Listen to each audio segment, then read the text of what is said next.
Remember to subscribe to our YouTube channel at NDN TV Nigeria.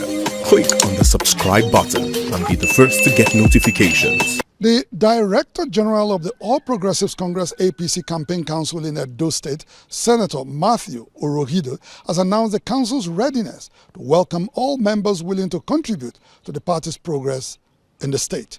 This is coming as parties in the state consolidate their efforts to promote their candidates ahead of the September 21st gubernatorial election.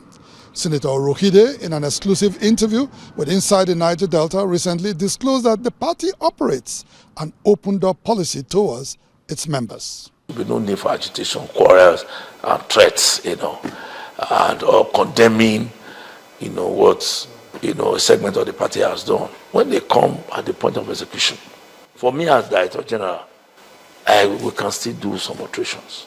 We will still bring people that are relevant to the process in. Nobody will be exempted. We can have a campaign council of 1 million people. We can have a campaign council of 500,000 people. We can have a campaign council of 200 people.